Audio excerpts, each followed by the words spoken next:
Now, welcome back. Now, barely 24 hours after Nigeria President Muhammadu Buhari held a retreat with ministers, top government functionaries and development economists, as well as economists, by the way, last week on how to get the nation's economy back on its feet, the government announced it will be injecting a fresh 350 billion naira into the economy. Now, that's about $1.1 billion. Minister of Finance Kemi Adeosun told newsmen that the government is ready to spend its way out of recession by empowering Nigerians and investing in key sectors that will drive growth. About 60 billion naira out of the fresh funds has been earmarked for the social intervention program, which includes, of course, the social feeding program, the NPower's Teachers Corps, and stipends for the vulnerable in society. The injection of the 350 billion naira into the economy will take government spending to above 700 billion naira within 6 months of releasing the 2016 budget. Now, that amount alone is higher than the total capital expenditure in the 2015 budget, which was 690.58 billion naira. Now, take a listen to the Minister of Finance break things down further. We're releasing, as I said, another 350 billion. The focus is going to be similar. It will be the same large ministries. However, there will also be funding of about 60 billion to the social intervention program. And that's very important in terms of putting money into people's pocket.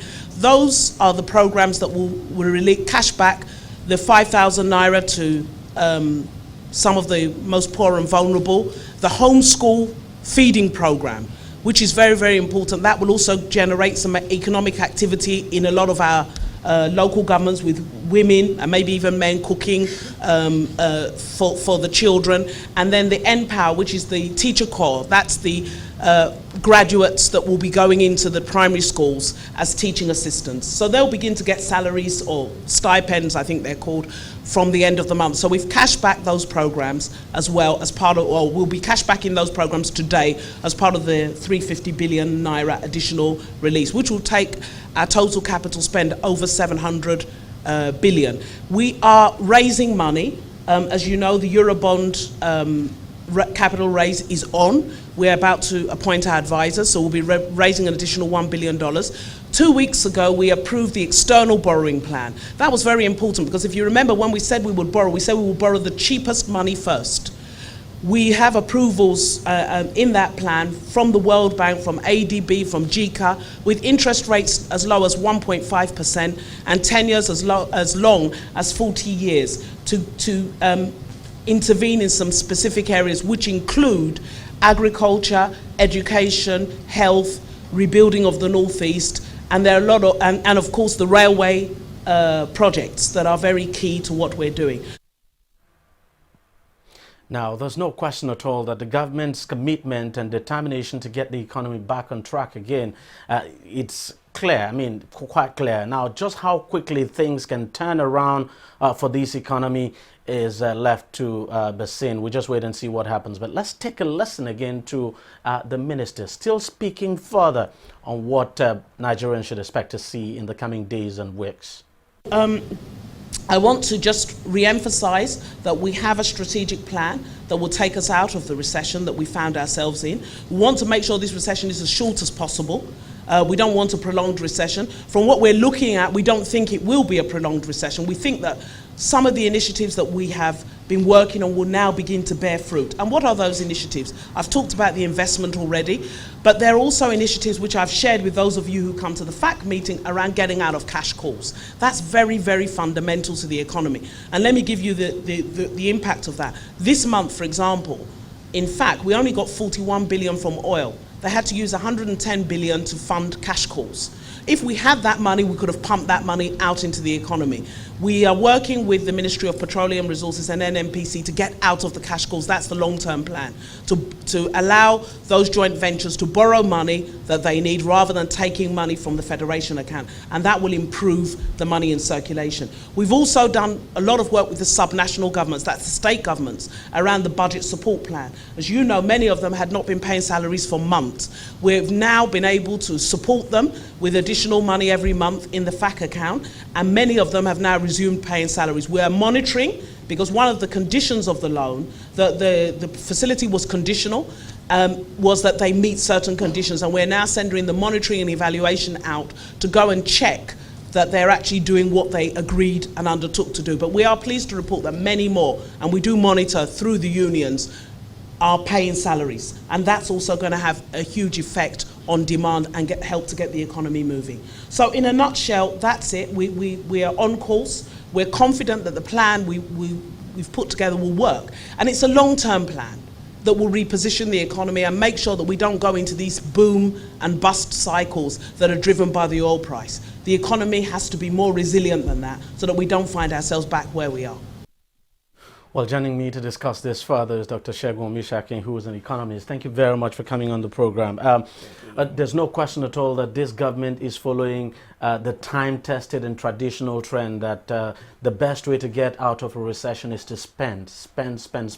We saw that when the U.S. economy went into recession under Obama. They kept spending with the stimulus plan and all of that. So do you think, with what we're doing now, that, as the minister said there, that this recession will be a very short, that will come out of it? I mean, 700 billion, of course, is a lot of money, far more than what we actually budgeted for capital expenditure in 2015. Yeah, thank you for that question. First, let me say this. No recession is the same anywhere in the world. And I think that may be one of the problems we are heading into. Because it is not just spending your way out of recession. It is how you spend your way out of recession. But we're spending now, yeah. and I want to believe, are we spending right? I mean, investing in infrastructure. With this analysis, I don't want to believe we are spending right. You see, what is a recession? What causes a recession? It's simple. Typically, you have the productive, the demand side. In other words, people don't have the money with them. People cannot afford to buy any goods even when they are produced. And so the producers or the productive side is then, winding down. Everybody is laying off because you can't typically sell what you are producing. But that is theory. But what we are experiencing in Nigeria is both the demand and the supply side. The demand side is what I've just said now. The supply side is that the productive capacity is weak. Even when people have money everywhere, there is nothing to buy, there is nothing to produce. So we are still heading, in my own analysis, into inflation again.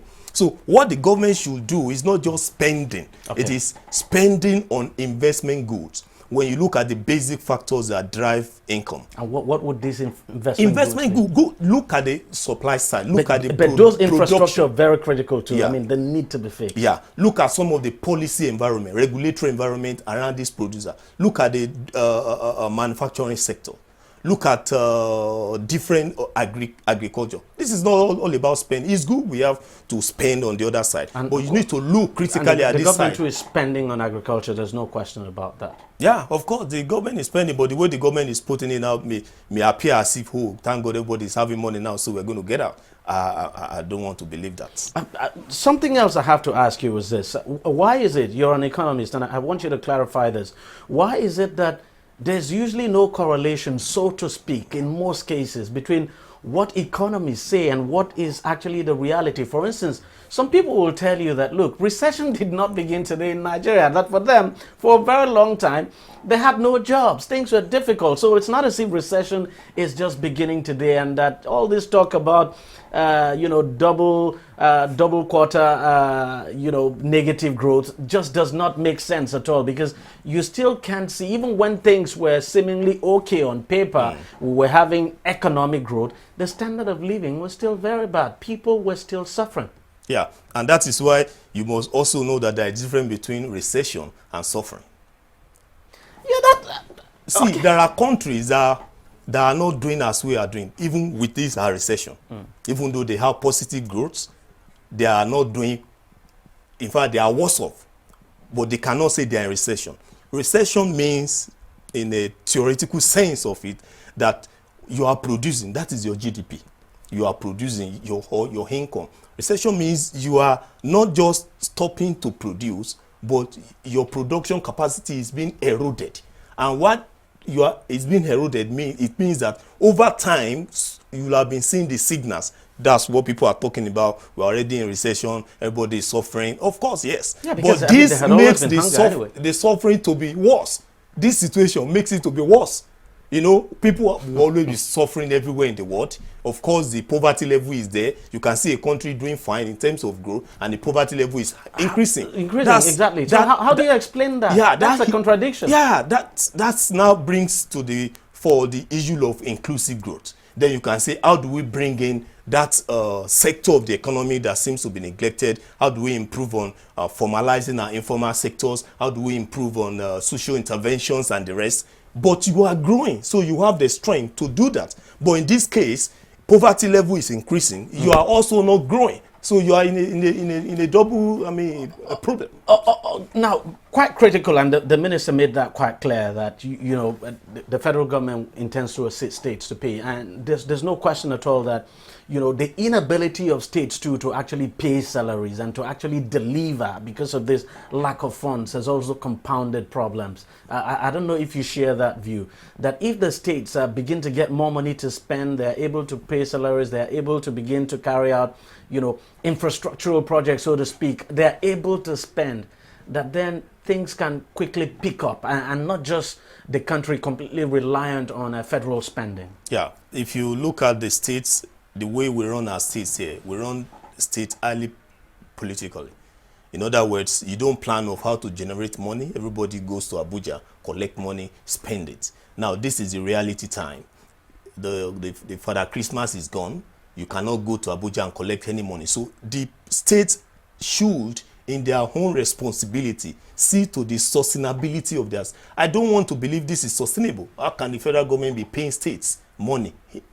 This is the third time they are doing it. Assisting them. Yeah. The next one, they will keep doing it. With facilities. And the same federal government is still struggling under the price of oil that has fallen, and the revenue, and as at now, we have reduced drastically our external reserve by, on the year-on-year basis, by almost 20%.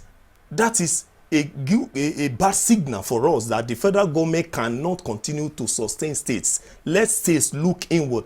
Of recent, we're looking at the potentials in the agriculture. We're looking at potential in coconut production. We're looking at potential in solid minerals, which all these states, or most of them, have. So what the federal government could do now is to look at how do I support these states in terms of policy regulation, in terms of infrastructure, to enhance them, to strengthen them. And sometimes you just don't that. get the impression that these state governors are actually willing to do that. From what we see from some of the states, it would appear some of these governors are content with just going to Abuja, collect, come back, just spend the money. As somebody described the situation, that some of them are basically petty cashiers. They go collect and then distribute. Yeah, I subscribe to that. Because before you, for instance, if you are seeing yourself as a CEO, you want to establish a business, you must look at the business plan and then look at the source of income. And then, but in most cases, governors don't do that. They just campaign, let me come in. And then they start. It is now that we see serious situation where governors will be crying and say, please, I will pay you 1/4 of your last 10 months, I'll pay you out. This is when we see the reality of the weakness of the system in terms of the state's government level. The same thing is applicable at the federal. Nobody is even talking about the local government. And when government is saying, I'm going to introduce federal government, I'm going to introduce social interventions, and these are the critical part of the government that will make sure that succeeds. How do you identify people to give money to when your local government is almost dead? How do you identify people to give money to help when your state is weak? This is questionable. For you, if you were asked to probably hazard a guess, we heard the minister say, look, this recession will be short. Do you think this will be short? I don't want to sound like a... You see, that's the problem with economies. They hardly give you, a pointed and direct answer. It's difficult. Because economy itself is complex, really. It's not like a straightforward chemistry that you can just predict what will happen. But given these major factors that contribute or that led us to this situation, the first, the external factor, oil price has fallen and it's still falling. We do not see oil price going up very fast. The second, our policy environment here, the way we implement policy, trial and error and the rest, if this continues, recession will continue for a very long time. Let's talk about the borrowing now. I mean, we're borrowing, the minister announced that we've borrowed quite a lot and we're planning to borrow more. There's nothing wrong in borrowing. Yeah. There's nothing wrong. Yeah. But how you spend whatever you borrow is very critical. Yeah. How would you assess Nigeria's borrowing pattern and how we're spending the money? Yeah, if you look historically, if you look at the way we borrow, you will see a situation where during political whatever, government going to borrow and then spend it. Even till now, most of the borrowing is going into spending. Government says, okay, I'm going to be giving graduates or unemployed people, I will be giving them 5,000. This spending will not have a strong impact or multiplier effect on your income, on your output. It is what you do with investment that on the long run matter. That doesn't suggest that you shouldn't help people, bring out people. But there's this theory that says before you can really reduce your poverty rate or unemployment and the rest, you must look critically at the growth sector. You must ask yourself sincerely, do I have the capacity to employ more people, to create more jobs? Poverty in itself cannot create job. In fact, it's a symptom that somewhere here something is wrong. And that is the job creating sector. That is the manufacturing sector. That is other sector. So if you face that sector and you increase growth, it will have impact. So for instance, on that. If we faced the manufacturing sector, yes, would see some positive. Of course, impact. you see what happened when this issue of forex took place. About 40% of employees in this sector were laid off. About almost 30-something% of the private sector's owner or the business owners in this sector also stopped, their business activities. So, and that has a lot to do with, the multiplier effect. But now if they come out and the production increases, even when there is no money, as it were, you are employed. And so when you are employed, you get your own salary because you are producing, and then you can give to your wife, to your children, and then that is not supposed to start from the back. If you start from the back, people everywhere will be littered with naira, but there won't be anything to buy eventually. But let me just ask you finally, do you have hope that things would improve in the coming days, weeks, and months? Sure, I do have hope. If we get it right, I do have hope. If we get it right. Economist. Very difficult. All right, thank you very much for coming on the program. Thank you very much for your contributions. Well, that's it on the program. If you want to watch it again, it's simple. Just log on to our website, tv360nigeria.com. You'll find this video and lots more there. You can also watch us on our YouTube channel. That's youtube.com/tv360nigeria. Or do subscribe, I should say, to get the latest videos and updates and of course, much more. You can also join us on Google+. That's at TV360 Nigeria. Like us on Facebook. The address is facebook.com/TV360 online. You can follow us on Twitter. Our handle is at TV360 Nigeria. Thank you very much for watching. We'll see you again next week.